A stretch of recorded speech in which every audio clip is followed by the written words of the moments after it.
शरद पवारांची आज पुण्यातील वडगाव शेरी इथे सभा पार पडणार आहे। यावेळी माजी आमदार बापूसाहेब पठारे यांच्यासह काही नगरसेवकांचाही राष्ट्रवादी शरदचंद्र पवार पक्षात प्रवेश होणार आहे। मोदींची पुण्यातील सभा रद्द झाल्यानंतर आता शरद पवारांच्या सभेकडे सर्वांचंच लक्ष लागलंय।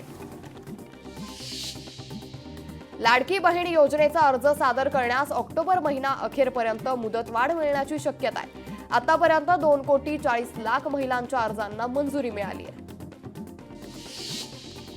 डॉक्टर अजित रानडेंना कुलगुरू पदावरून हटवण्याच्या निर्णयाला उच्च न्यायालयानं स्थगिती दिली आहे। 7 ऑक्टोबरपर्यंत रानडे यांना दैनंदिन कामकाजाचे निर्णय घेण्याची मुभा देण्यात आली आहे।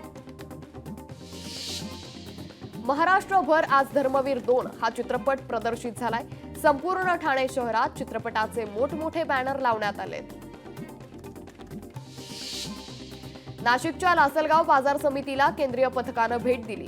कांद्याचे भाव आणि सध्याची परिस्थिती जाणून घेण्यासाठी भेट घेऊन बाजार समितीतील संचालकांसोबत बैठक पार पडली। मावळ तालुक्यातील सांगवडे भागात भात पीक जोमात आलंय। यावर्षी पाऊस चांगला आणि भात पिकासाठी पोषक वातावरण असल्यानं शेतकऱ्यांमध्ये आनंदाचं वातावरण निर्माण झालंय। यवतमाळच्या राळेगावातील मुधापूर ते पारडी या पांदण रस्त्याची दयनीय अवस्था झाली आहे। यामुळे नागरिकांचे प्रचंड हाल होत आहेत। रस्त्याच्या कामासाठी मंजुरी देण्यात आली असूनही कामाला सुरुवात झाली नाहीये। या रस्त्याचं काम त्वरित मार्गी लावण्याची मागणी जोर धरतेय।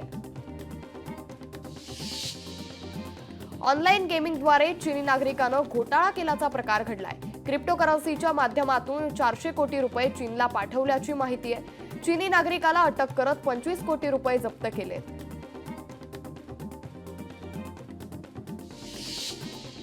मावळ तालुक्यातील प्राथमिक शिक्षकांच्या वतीनं लोहगड किल्ल्यावर स्वच्छता अभियान राबवण्यात आले। गडासह संपूर्ण गावही स्वच्छ करण्यात आले।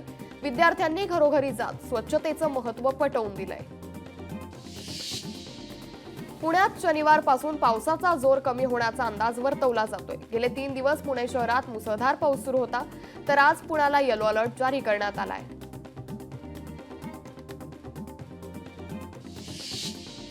अकोला जिल्ह्यात सोयाबीनची पिकं पिवळी पडली आहेत। अतिपावसाचा सोयाबीन आणि कपाशीच्या पिकाला फटका बसला असून उत्पादनात घट होण्याची शक्यता आहे। यामुळे शेतकरी चिंतेत पडले असून शासनानं मदत करण्याची मागणी शेतकऱ्यांनी केली आहे।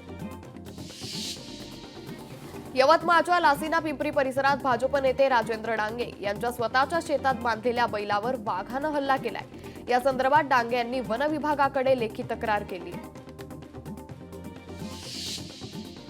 सांगलीच्या दुष्काळी जत तालुक्यातील पूर्व भागाला गेल्या 2 दिवसांपासून पावसानं झोडपून काढलंय। यामुळे दुष्काळी तालुक्यातील बोर नदी दुथडी भरून वाहू लागल्यानं दुष्काळग्रस्तांमधून समाधान व्यक्त करण्यात येत आहे।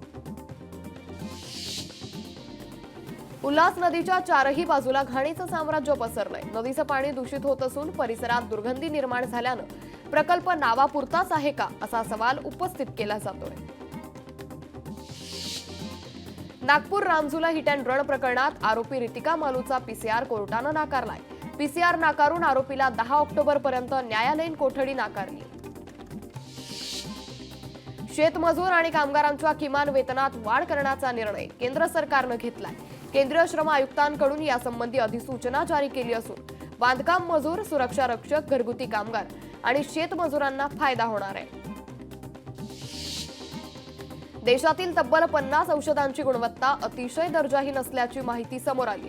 या दर्जाहीन औषधांमध्ये पॅरासिटामॉल, व्हिटॅमिन डी सह विविध सप्लिमेंटचा समावेश या औषधांमध्ये येतो।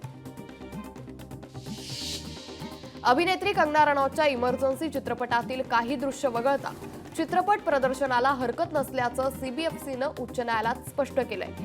चित्रपटाच्या निर्मात्यांना यावर म्हणणं मांडण्यासाठी सोमवारपर्यंत वेळ देण्यात आली आहे। भारताचा विकास दर यंदा 60% इतका राहण्याचा अंदाज आहे। अर्थ मंत्रालयाच्या मासिक अहवालातून माहिती समोर आली असून भारतीय अर्थव्यवस्थेची आगेकूच सुरूच राहणार आहे। कोपरखैरणे परिसरात घरफोडी करणाऱ्या सराईत गुन्हेगारांना पोलिसांनी अटक केली आहे, तर 10 गुन्ह्यांची उकल करत 14 लाखांचा मुद्देमाल जप्त केलाय।